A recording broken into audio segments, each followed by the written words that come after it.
Comment down below where you're watching from and don't forget to like and subscribe if you hate Karen. I rolled into my driveway just before dusk, fresh off a 4-hour highway haul from a weekend retreat I'd cut short for some peace. Instead, the first thing that greeted me was a thumping bassline rattling the siding of my house.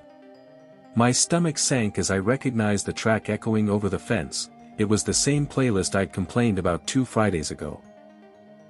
I hurried through the gate and froze at the spectacle in my own backyard lagoon.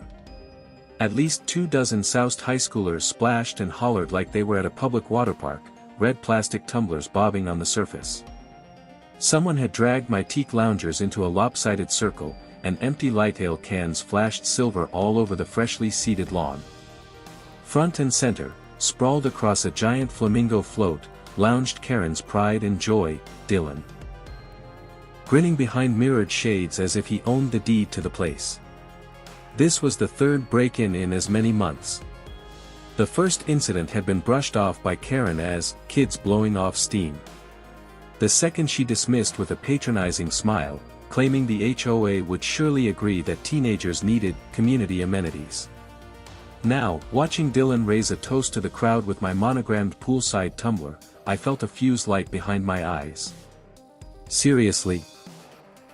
I shouted over the thunderous subwoofers, striding across turf littered with bottle caps. The revelers barely glanced up.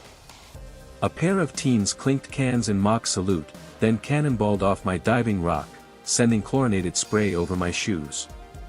Dylan cupped a hand to his ear, smirked, and yelled, "Lighten up, man. We're just borrowing the oasis." Borrowing? No, this was a full-scale hijack. As another wave of music crashed over the fence, I realized polite reminders and HOA forms had done nothing. Tonight called for a boundary no one could pretend to misunderstand. The day Karen's moving van rolled into Sunrise Pines, the neighborhood's barometer of tranquility twitched like a seismograph. Until then, our cul-de-sac had been the sort of place where porch lights came on at dusk, kids pedaled bikes home at the first firefly, and weekend chatter centered on grill rubs and high school football. But Karen arrived with a clipboard in one hand, a Bluetooth headset in the other, and an uncanny ability to find fault in anything that wasn't beige, silent, and HOA approved. Within her first 72 hours on the block, she lodged formal complaints about Mr. Alvarez's wind chimes, audible nuisance, the Ramirez twins' chalk drawings, defacement of shared sidewalk, and my own choice of mailbox, reflective brass finish violates the earth tone palette. When the HOA emailed her gripes to the neighborhood listserv, she signed each entry, President, Architectural Compliance Committee, a committee that, until her coronation, had consisted solely of a dusty 3-ring binder in the HOA shed. Her son, Dylan, absorbed her sense of ownership like a desert soaks up storm water. A week after graduation, he paraded down the street in his used convertible, top down, muffler cracked, stereo pumping Anthem EDM, and waved like a small-town mayor. Karen, perched in the passenger seat, beamed with the pride of a pageant coach. She had always wanted to raise a leader, she'd told the book club. Turns out she'd raised the loudest kid for 5 zip codes. My first dust-up with Dylan happened 6 weeks later. I'd flown to Dallas for a conference, scheduled to be gone from Friday through Sunday. At the airport, I opened my doorbell cam to see strangers in swim trunks filing through my side gate. Dylan, tan lines glowing, pointed out where to stash shoes before diving into what he called the lagoon, my hard-earned oasis. I called Karen straight from the rental van queue. "Teenage boys need healthy outlets," she chirped, as if trespass were a recommended hobby in parenting magazines.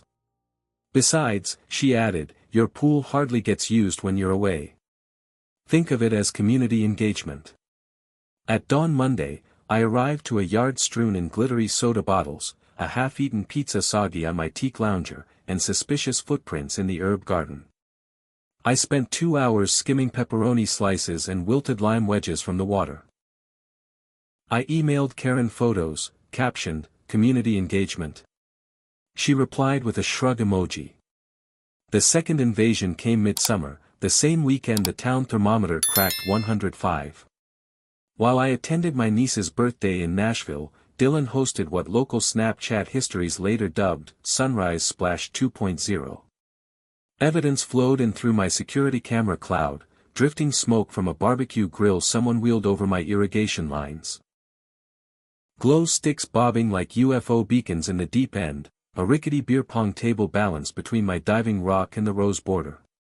That Monday, I cornered Karen on the sidewalk, clipboard and all. "I'll invoice you for cleanup," I warned, still nursing sun-scorched arms from fishing plastic cups out of skimmer baskets. She cocked an eyebrow. "You might want to adjust your budget expectations," she said, tapping the HOA rules. "Our bylaws don't mention teenage traffic as vandalism." Translation: You're on your own. Now, in the present, third strike and all, I watched Dylan toast another trespass like a halftime celebration. Each incident had escalated his arrogance, as if my silence were a permission slip stamped by the HOA. The pattern was crystal clear. Karen lectured others on property standards but excused her own household from the simplest boundary. Neighbors noticed.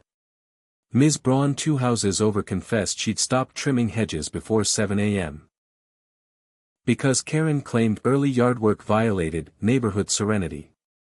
Mr. Alvarez muted his beloved classical playlist lest the harpsichord offends Karen's "no baseline before noon" doctrine. Yet Dylan's weekend raves rattled windows and nobody dared file a sound complaint, for fear Karen would unearth some arcane bylaw to weaponize against them. All the while, I tried mediation. I invited Karen to coffee, suggested setting time slots for Dylan to ask permission to swim. She deflected every olive branch with patronizing laughter. "You need to develop thicker skin," she advised, patting my elbow as though consoling a toddler. "You're awfully young to be so uptight." Uptight wasn't the problem, trespass was. Yet HOA emails kept landing in my inbox: fix a cracked paver, reduce lawn height by ½ inch, remove distracting garden lanterns. Each message bore her signature flourish. Meanwhile, Dylan's social media stories flaunted my oasis as if it were an Airbnb listing. The hypocrisy simmered like asphalt in July. That morning, before the trip I'd just cut short, I had glanced at the empty leash hooks by the door. Bruno and Bella were at the kennel, scheduled for pickup Tuesday. Returning early, I swung by to collect them, 2 eager Rottweilers bouncing into the cargo bay. Fate, it seemed, had prepped my living, breathing boundary markers. So here I stood now, fists clenched, a crowd of teenagers dripping pool water on my pavers. Dylan raised his cup toward the sunset as though toasting an invisible cameraman. I smelled cheap beer, chlorine, and entitlement. Past confrontations had earned me nothing but new HOA warnings. I had spent months playing the reasonable neighbor, hoping Karen might feel a flicker of accountability. She never did. Reasonable had expired. The HOA president's kin was about to learn that courtesy is a two-way street, and my Rottweilers traveled fast lanes.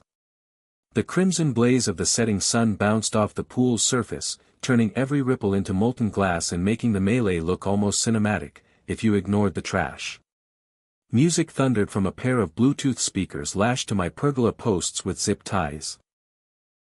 Someone had stuck my stainless tiki torches into the lawn like lightsaber props, their fuel reservoirs emptied and now doubling as novelty shot cups.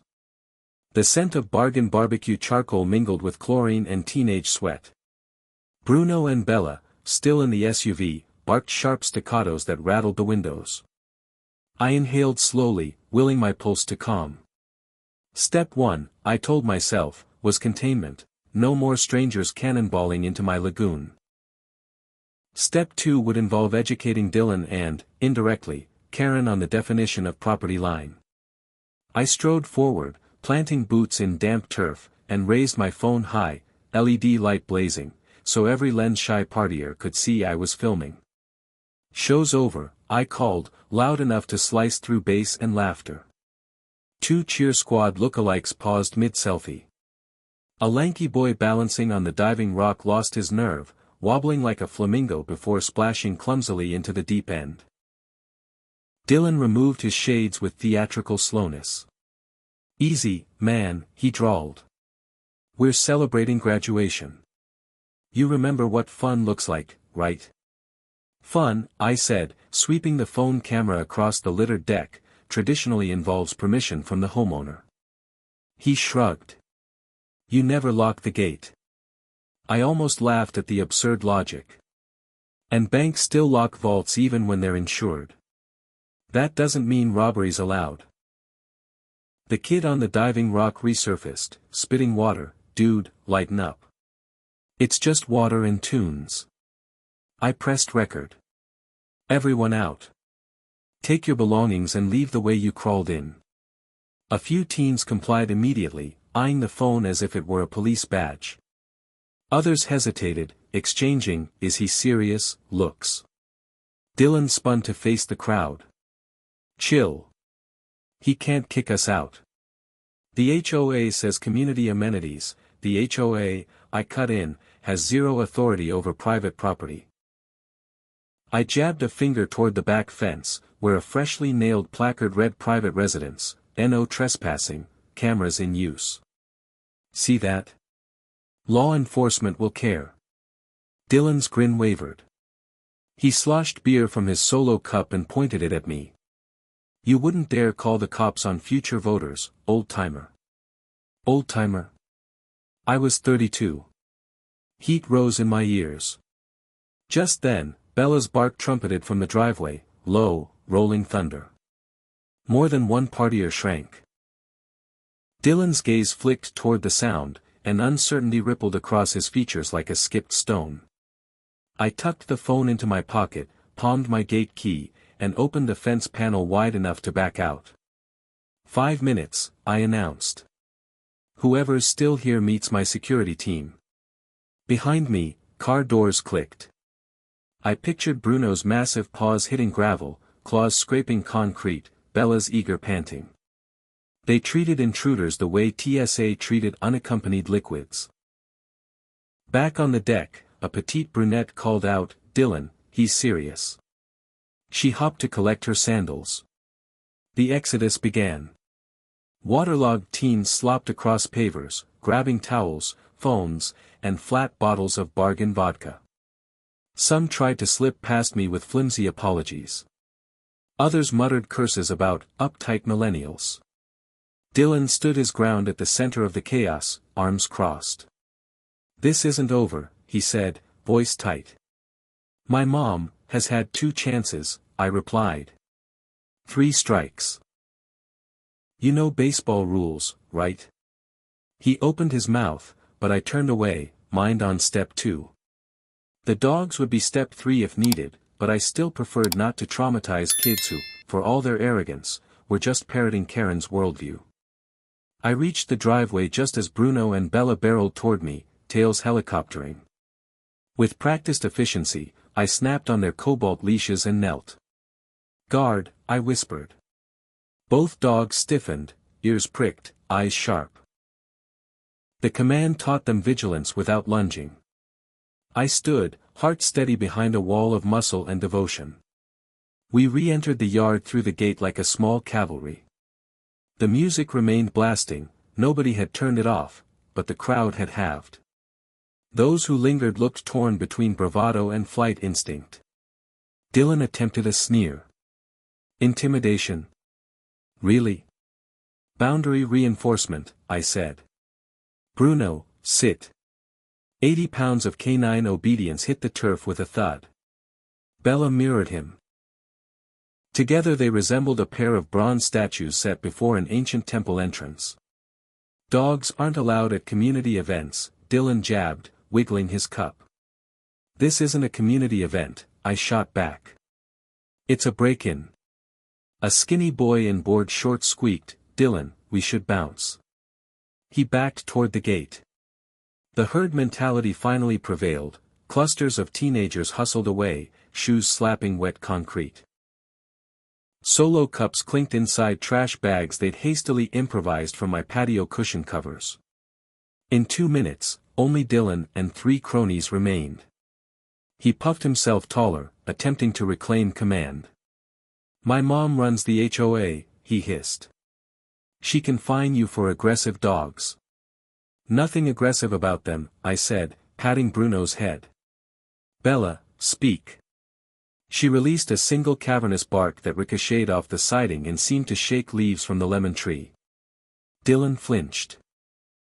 His crocs squelched. I used the silence. Gather your trash. Stack my loungers back where you found them. Then vanish. One crony tried to object, Bella's growl convinced him otherwise. The quartet scurried into action. Beer cans clanged into a cooler.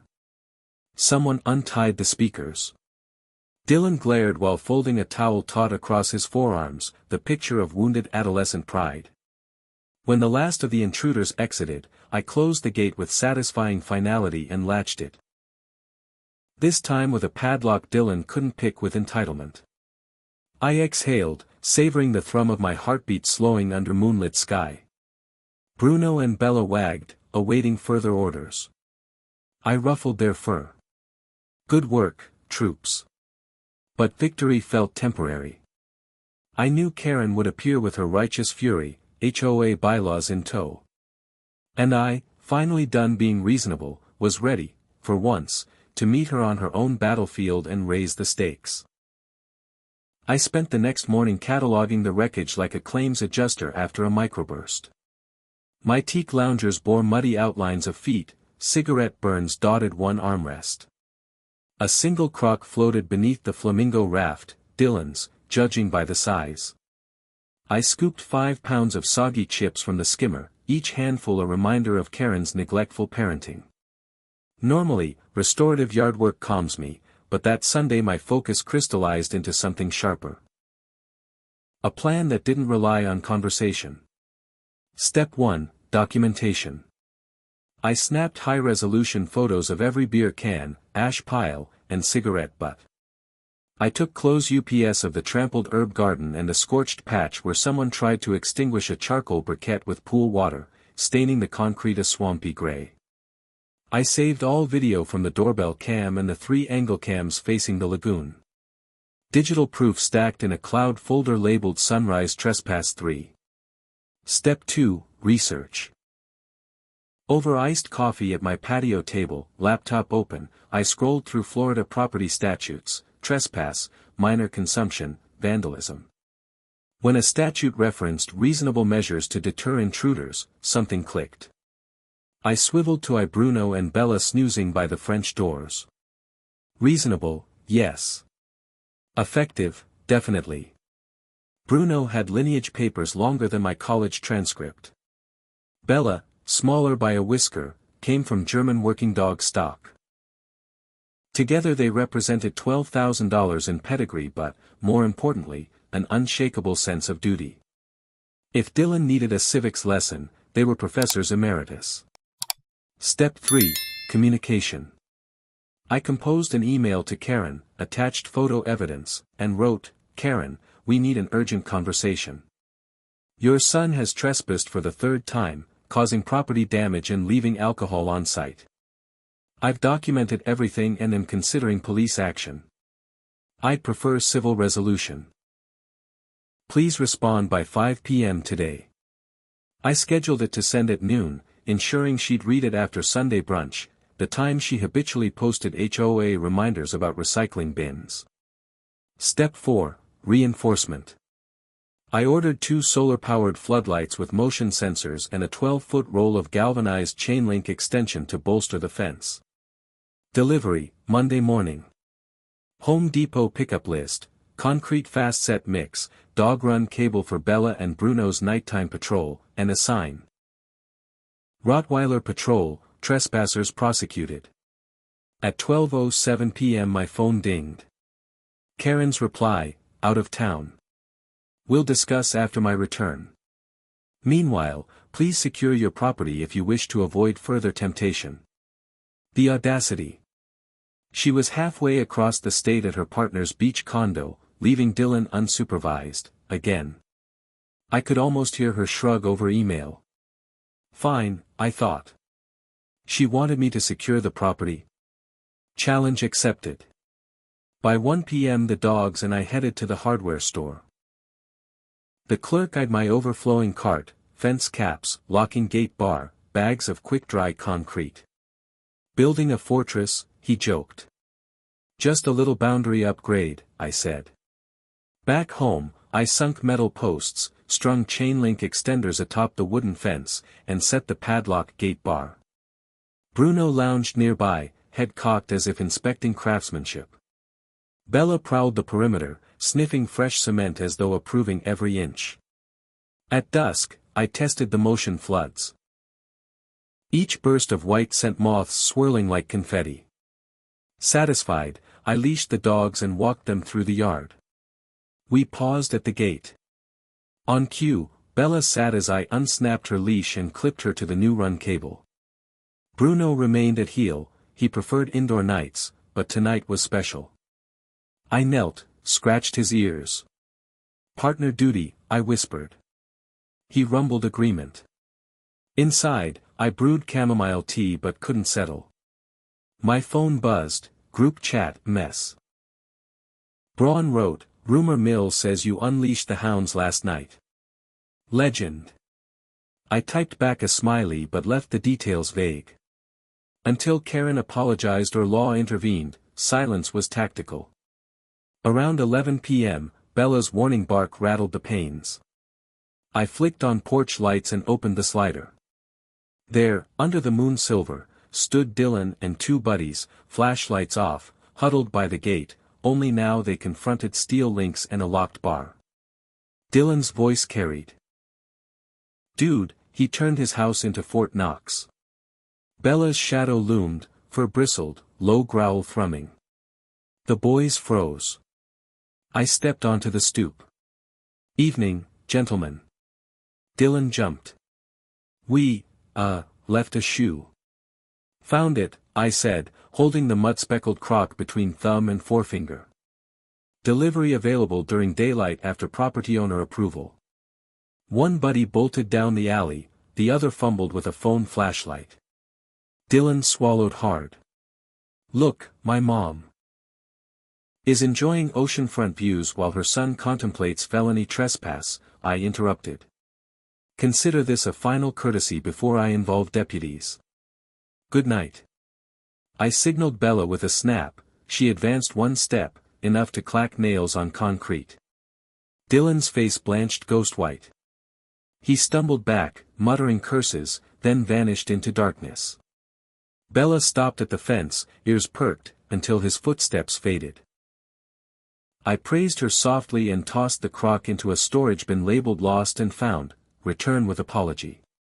Inside, I keyed notes into my incident log, time, description, witness, Bella, no footage needed because the floodlights captured everything. I poured another tea, finally tasting calm. Monday dawned bright and mosquito-heavy. Deliveries arrived. By noon the fence gleamed fortress-style, motion floods synced to a phone app, and the dog's run line extended a perfect semicircle of deterrence. I photographed the upgrades, attached an invoice for the damage, loungers, herb garden, concrete patch, and emailed it to Karen, itemized bill attached. Payment due in 10 business days. Or small claims filing commences.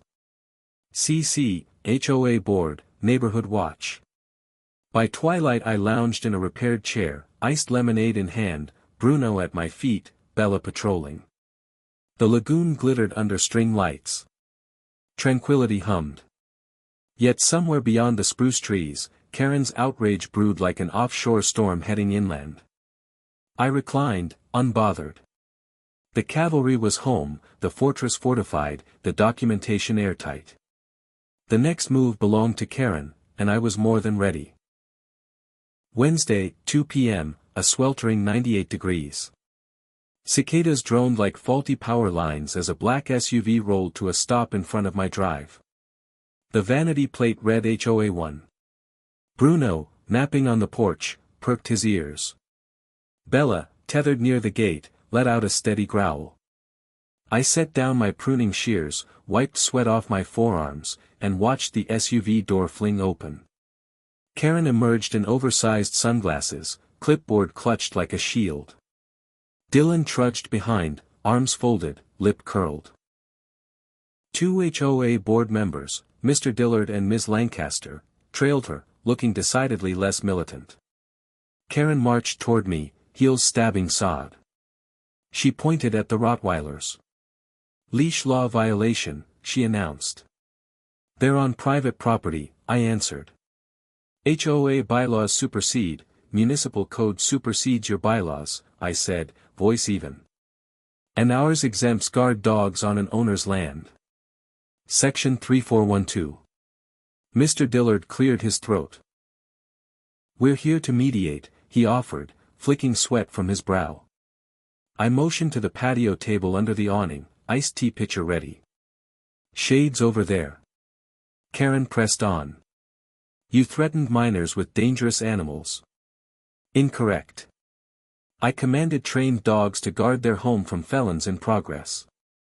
Dylan hissed, "We're not felons." "Intent to trespass after notice is a felony in Florida," I said, reciting the statute I'd memorized. "Video evidence places you on that path. MS." Lancaster unfolded a printout, my emailed invoice. "This bill is significant." I nodded. "Itemized, with receipts." I glanced at Dylan. "Including a $35 floating flamingo, which your guests punctured." Karen's nostrils flared. "This is extortion." I laughed, a single syllable. "Extortion involves coercion. I'm seeking restitution for proven damage." Mr. Dillard interjected, "Let's review events calmly. Dylan, did you and your friends enter without permission?" Dylan shuffled. "The gate was open." "Unlocked," I corrected. "Not open. You unlatch it in view of camera 2. Ms. Lancaster tapped the clipboard. "Karen, our insurance guidelines state homeowners may pursue civil recovery. The board holds no jurisdiction over that." Karen stiffened. "We'll fight this." "My lawyer." "Great," I said. "Service address is on the invoice." The board members exchanged glances. They knew Karen's theatrics, no one wanted to bankroll her crusade. "Mr. Dillard finally sighed.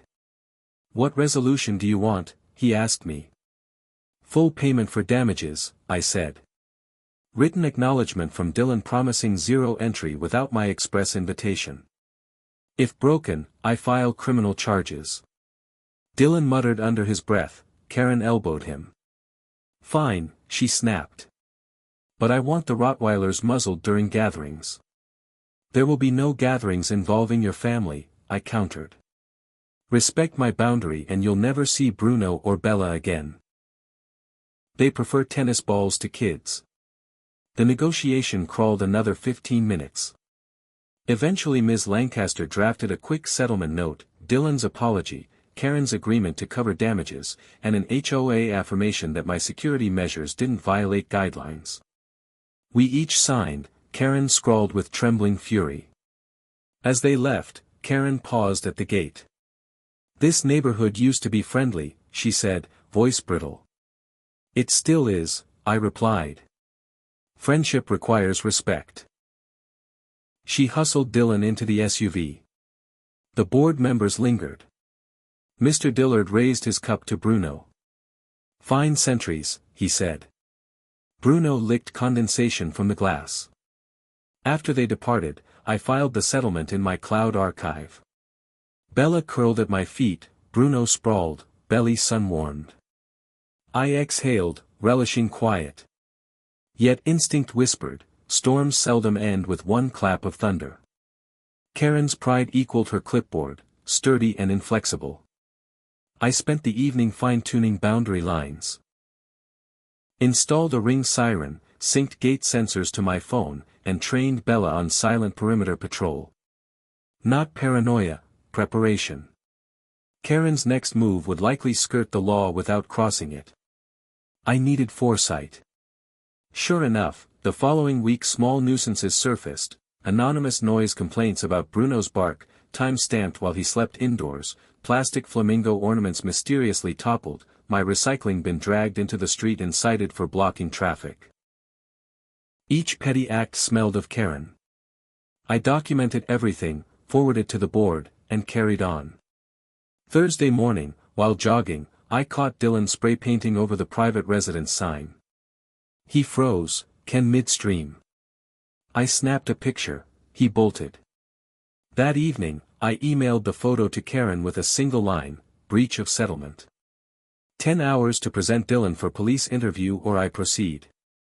90 minutes later, she rang my bell, Dylan in tow, cheeks flushed.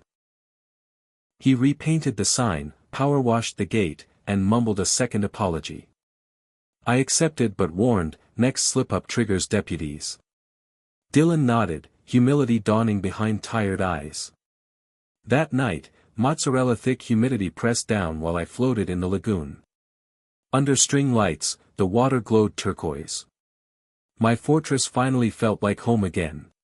Yet in the hush I sensed deeper undercurrents, Dylan's rebellion, Karen's wounded ego, and the community's watchful gaze. Battle lines had moved from blatant trespass to passive sabotage. Still, I wasn't alone. Bruno paddled lazy circles, Bella dozed at water's edge. Floodlights stood guard, cameras slept with one eye open, and digital evidence grew like armor. Let Karen swing, my shield was ready. August brought the annual Sunrise Pine Summer Social, a potluck traditionally hosted on the HOA Greenway. Karen loved the event, it gave her an audience and a microphone. This year, however, the board quietly shifted MC duty to Ms. Lancaster, citing variety. Karen smiled tight and settled for a folding chair throne, clipboard perched on her lap. I arrived with a cooler of lemon bars, Bruno and Bella left at home. Word of the dog-driven standoff had circulated faster than suburban gossip over fences. As I crossed the lawn, neighbors offered nods, fist bumps, even conspiratorial grins. Mr. Alvarez cornered me near the salsa table. "Heard you pulled off a canine cavalry," he said, eyes twinkling. "Well played." "Just protecting investment," I replied, but the solidarity warmed more than the humid breeze. Karen, noticing the whispers, rose to circulate.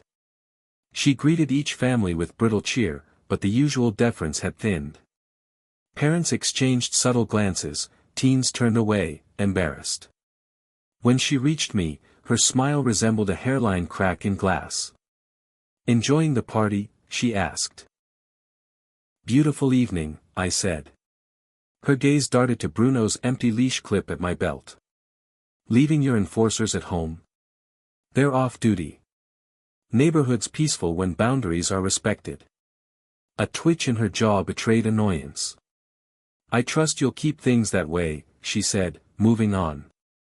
An hour in, Ms. Lancaster tapped the microphone. "Tonight we celebrate community spirit," she announced. "And give special thanks to neighbors who go above and beyond." She invited volunteers to share stories of helpfulness, mowing lawns for seniors, tutoring math, rescuing runaway pets. Then Ms. Braun stepped forward. "I'd like to recognize someone who defended his property and, by extension, all our rights to peace," she said, nodding at me. Applause rippled.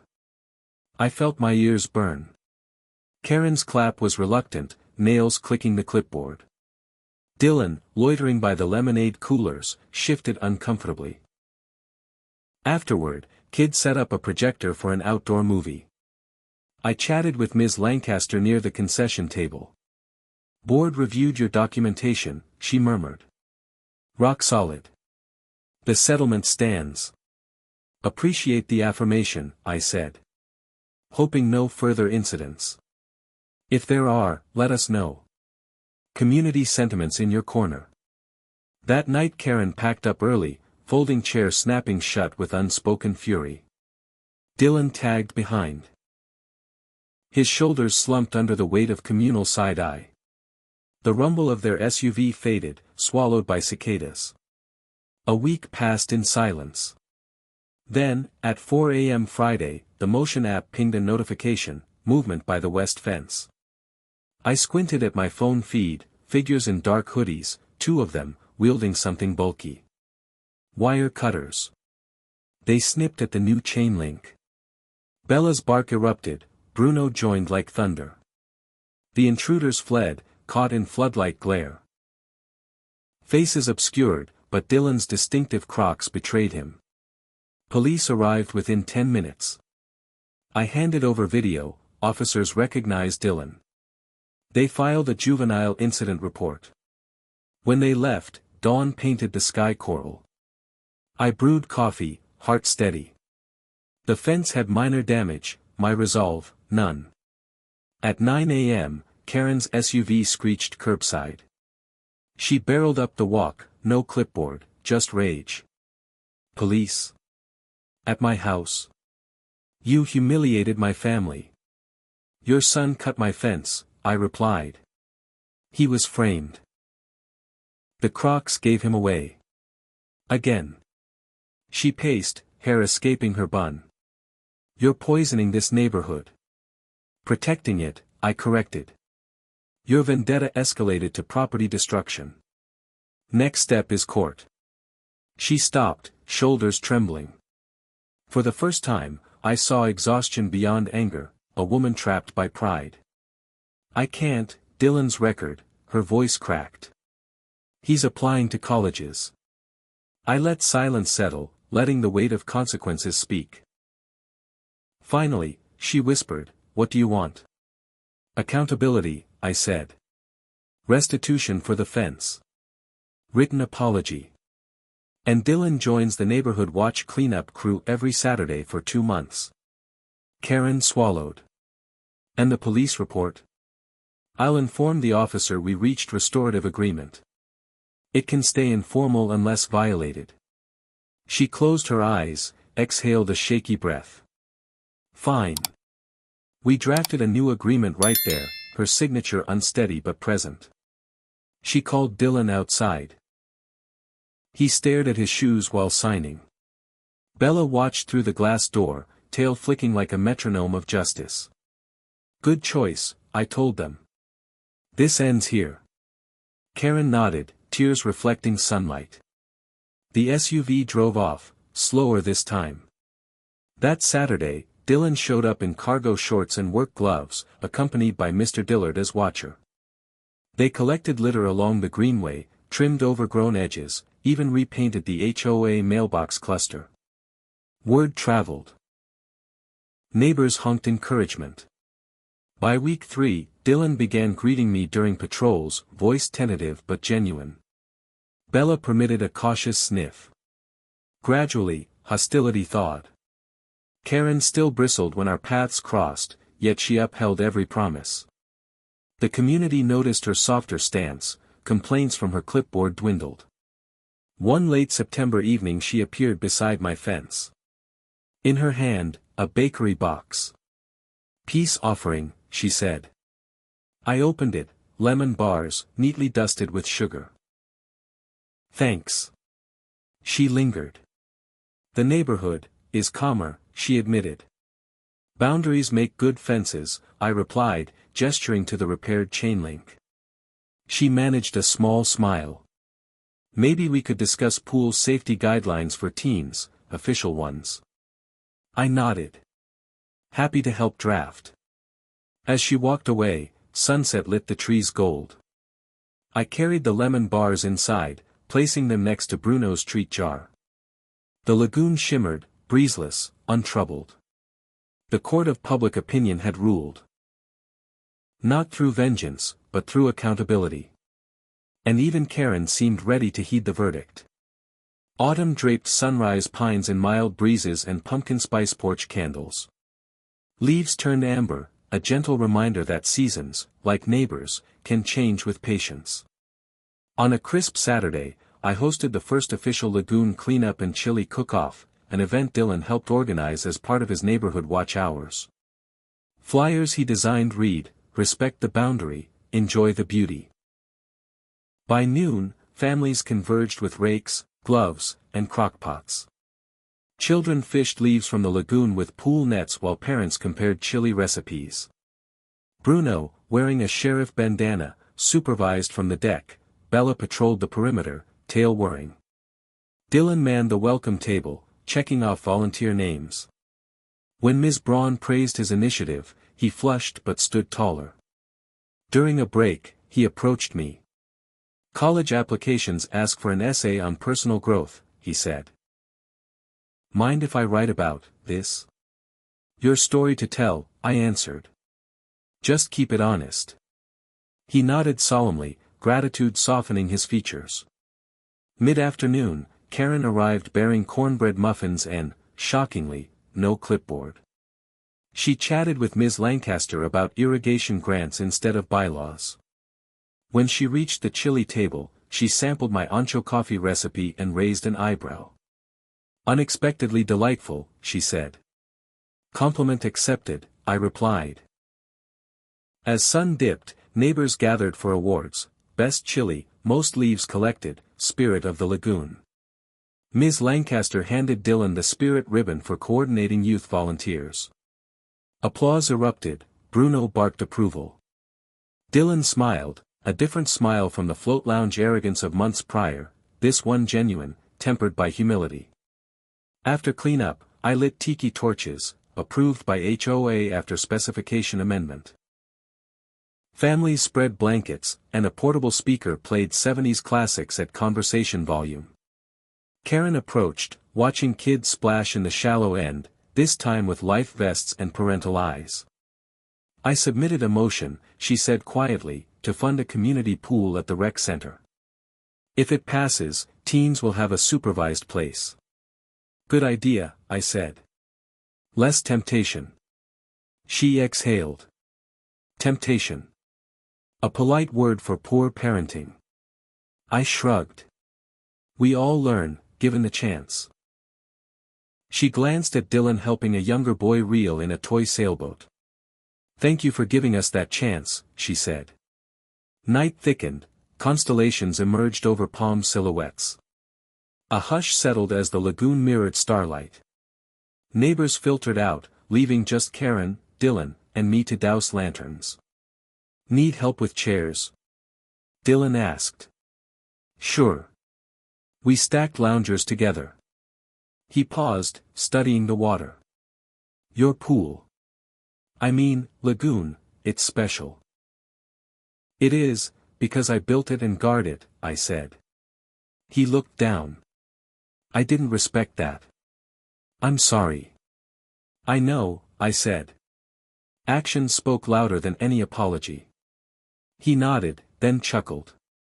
Bella still scares me. Me too, sometimes, I teased. Bella, as if hearing her name, trotted over for ear scratches Dylan now provided without flinching. Progress. When they left, Karen turned back once, offering a small wave. I returned it, surprised by the warmth in my chest. Winter arrived mild. The lagoon lay quiet under fairy lights. Dylan completed his service hours, kept volunteering, and earned acceptance to a state university, scholarship essay titled Guard Dogs and Guardrails, Learning Respect the Hard Way. Karen hosted a modest graduation brunch, inviting the neighborhood without a single compliance reminder. One evening the following spring, new neighbors moved into a ranch house 2 doors down. As they unloaded furniture, I strolled over. Karen was already there, sans clipboard, welcoming them with lemonade. When she saw me, she laughed softly. Old habits die, but they can be retrained, asked Bella. The new family admired the lagoon through the fence gap. Their teenage daughter gasped. That pool is gorgeous. Karen said, ask permission, and you might get an invite. That's the rule around here. The girl nodded, eyes wide. I smiled, sensing balance restored. Later, Bruno and Bella dozed by my chair while sunset poured gold into the water. I reflected on the journey, from invasion to cooperation, from barking boundaries to shared chili. The lagoon's legacy wasn't just about protecting property, it was about sculpting respect, one leash length, one apology, one community cleanup at a time. In the gentle hush, a breeze rustled palm fronds like distant applause. I raised a glass of sweet tea toward the fence line where Karen's porch lights glowed. Change had found Sunrise Pines, ushered in by Rottweilers and resilience. And as I sipped, Bruno thumped his tail, satisfied that the oasis he guarded had become a well-kept promise, shared only with those who understood one simple sign: respect the boundary, enjoy the beauty.